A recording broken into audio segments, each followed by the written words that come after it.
ষষ্ঠ শতকের আরবের কথা একবার ভাবুন তো, চারদিকে ধুধু মরুভূমি আর গোত্রে গোত্রের সংঘাত। ঠিক এরকম একটা রুক্ষ পরিবেশ থেকেই উঠে এসেছিলেন এমন এক সেনাপতি, যিনি একাই বদলে দিতে পারতেন পুরো যুদ্ধের সমীকরণ।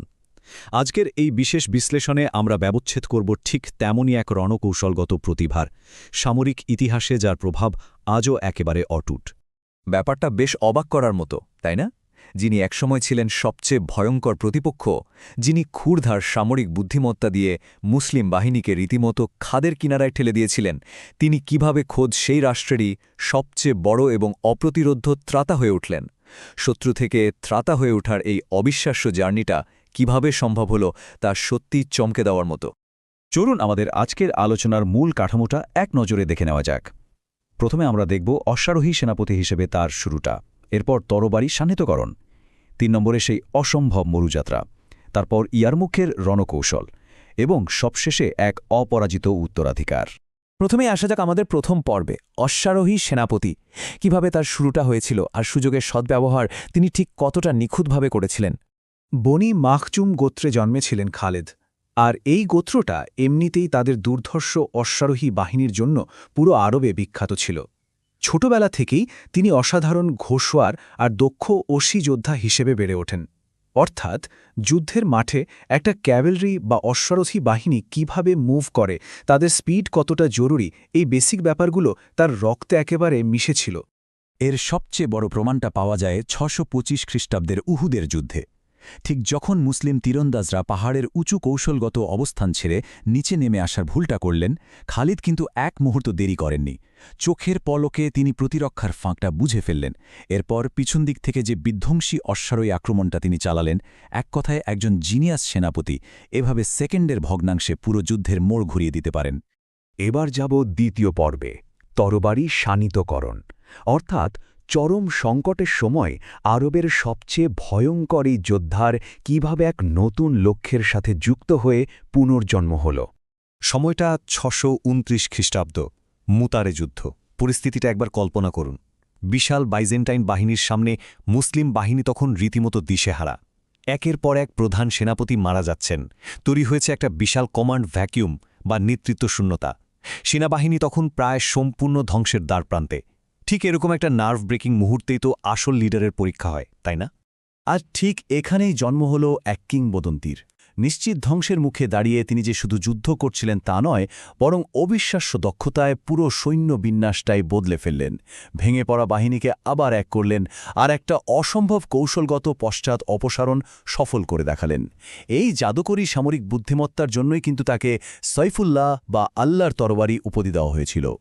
এর ঠিক কয়েক বছর পর ৬৩২ খ্রিস্টাব্দে নবী মোহাম্মদের ইন্তেকালের পর যখন চারদিকে বিদ্রোহের আগুন জ্বলে উঠল, নতুন রাষ্ট্রটা প্রায় অস্তিত্ব সংকটে পড়ে গিয়েছিল।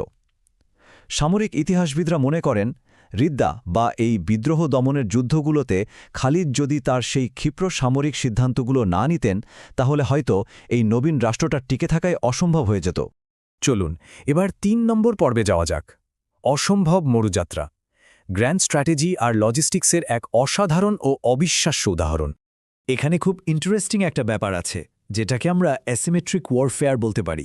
একটু ভেবে দেখুন, একদিকে সাসানিদ আর বাইজেন্টাইন সাম্রাজ্যের বিশাল ভারী বর্মপরা ধীরগতির সব ঐতিহ্যবাহী সৈন্য, আর অন্যদিকে মুসলিম বাহিনী আকারে অনেক ছোট, হালকা বর্মপরা কিন্তু প্রচণ্ড গতিশীল। খালিদ খুব ভালো করেই জানতেন ওই ভারী দানবীয় বাহিনীকে হারাতে হলে এই চরম স্পিড আর মোবিলিটির কোনো বিকল্প নেই। আর এই গতির সবচেয়ে বড় প্রমাণ হল তার সিরিয়া অভিযান। ইরাকে সাসানিদদের সাথে যুদ্ধ চলছে, আর এর মধ্যেই খবর এলো সিরিয়া যেতে হবে, তাও আবার ইমার্জেন্সি। সাধারণ পথে গেলে অনেক সময় লাগবে। তো তিনি কি করলেন? এমন একটা পথ বেছে নিলেন যেটা কোনো ম্যাপেই নেই। পানিহীন ভয়ঙ্কর গরমের একটা মারাত্মক মরুভূমি। লজিস্টিক্যালি এটা ছিল রীতিমতো সুইসাইডাল। কিন্তু সেই ভয়ঙ্কর পথ পাড়ি দিয়ে তিনি যখন বাইজেন্টাইনদের সামনে গিয়ে হাজির হলেন, তারা আক্ষরিক অর্থেই হতবাক হয়ে গিয়েছিল।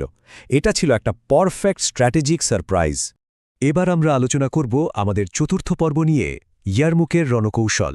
৬৩৬ খ্রিস্টাব্দের সেই বিখ্যাত মাস্টার ক্লাস, যা মধ্যপ্রাচ্যের ভূরাজনীতি চিরদিনের জন্য বদলে দিয়েছিল। বিশ্বের সবচেয়ে শক্তিশালী সামরিক বাহিনীর সামনে দাঁড়িয়ে খালিদ তার সাইকোলজিক্যাল আর ট্যাকটিক্যাল জিনিয়াসের চূড়ান্ত প্রমাণ দিলেন। তিনি আগে থেকেই বুঝতে পেরেছিলেন যে বাইজেন্টাইনদের ভারী পদাতিক বাহিনী বিশাল হলেও খোলা সমতল মাঠে তারা খুব স্লো হয়ে যাবে। অর্থাৎ এই যুদ্ধটা শুধু গায়ের জোরে জেতা যাবে না, জিততে হবে ভূখণ্ড আর নিখুঁত মুভমেন্ট কাজে লাগিয়ে। এই ছকটা দেখলেই সামরিক মতবাদের আকাশপাতল তফাতটা পরিষ্কার বোঝা যায়। একদিকে বাইজেন্টাইনদের রিজিড বা স্থির একটা পজিশন, যারা কেবল নিজেদের বিশাল সংখ্যার উপর ভরসা করছিল। অন্যদিকে খালেদ, যার মূল শক্তি ছিল চরম গতিশীল অশ্বারোহী বাহিনী। পরিস্থিতি অনুযায়ী নিজেদের চেঞ্জ করা আর ভূখণ্ডকে এক্সপ্লয়েট করাটাই ছিল তার তুরুপের তাস। যুদ্ধক্ষেত্রে তার কন্ট্রোলটা আসলে কেমন ছিল?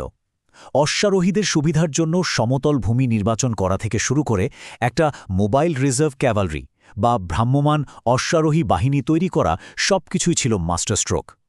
টানা ৬ দিনের কঠোর যুদ্ধে তিনি হঠাৎ এমন সব আকস্মিক পার্শ্ব আক্রমণ করলেন যে বাইজেন্টাইনদের সেই দুর্ভেদ্য ফরমেশন আক্ষরিক অর্থেই ভেঙে পড়ল। একটা সুপিরিয়র ফোর্সকে কিভাবে পদ্ধতিগতভাবে টুকরো টুকরো করে ফেলতে হয়, ইয়ারমুক তার একটা টেক্সটবুক এক্সাম্পল। সবশেষে আমরা পৌঁছে গিয়েছি পর্ব ৫-এ, এক অপরাজিত উত্তরাধিকার, যেখানে আমরা দেখব কেন শৃঙ্খলাই ছিল তার কাছে সবার ওপরে। স্ক্রিনের এই সংখ্যাটা একটু খেয়াল করুন তো, 0 বা 0। হ্যাঁ, তার পুরো সামরিক জীবনে এমন কোনো বড় যুদ্ধের রেকর্ডই নেই যেখানে তিনি পরাজিত হয়েছেন। একবার ভেবে দেখুন, একজন সেনাপতি এত যুদ্ধে অংশ নিচ্ছেন, কিন্তু পরাজয়ের খাতা একেবারে 0। এই একটা মাত্র বিষয় তাকে ইতিহাসের অন্যতম শ্রেষ্ঠ অপরাজিত কৌশলবিদের মর্যাদায় বসিয়ে দিয়েছে। তবে সাফল্যের একদম চূড়োয় থাকার সময় একটা বিশাল পলিটিক্যাল টান আসে। দ্বিতীয় খলিফা ওমর তাকে প্রধান সেনাপতির পদ থেকে সরিয়ে দিলেন।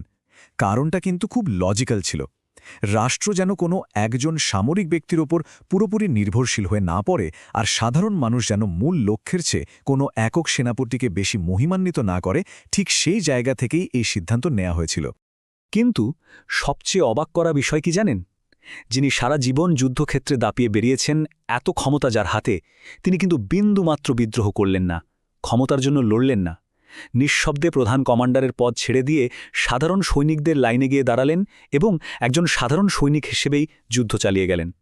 সামরিক ইতিহাসবিদরা বলেন, তার আসল শক্তি তলোয়ারের আঘাতে ছিল না, তার সবচেয়ে বড় শক্তি ছিল নিজের অহংকারকে কন্ট্রোল করার এই অবিশ্বাস্য ক্ষমতা আর চরম শৃঙ্খলাবোধ। জীবনের শেষ দিনগুলোতে এসে একটা অদ্ভুত পরিহাস দেখা যায়।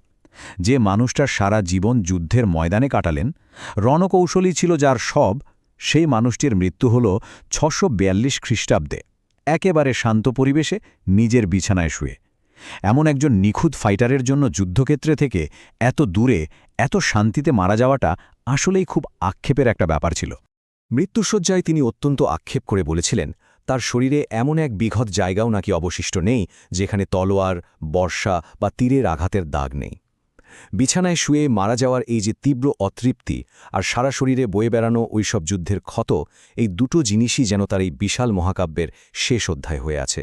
পরিশেষে একটা গভীর প্রশ্ন রেখে আজকের এই বিশ্লেষণ শেষ করতে চাই। ইতিহাসের গতিপথ আসলে কারা ঠিক করে?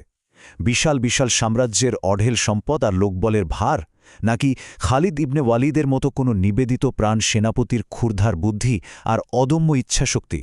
ব্যাপারটা একটু ভেবে দেখবেন, কারণ ইতিহাস বারবার প্রমাণ করেছে সম্পদ বা সংখ্যা নয়, নিখুঁত কৌশল আর ইস্পাত কঠিন শৃঙ্খলাই আসলে যুগে যুগে ইতিহাস নতুন করে লেখে।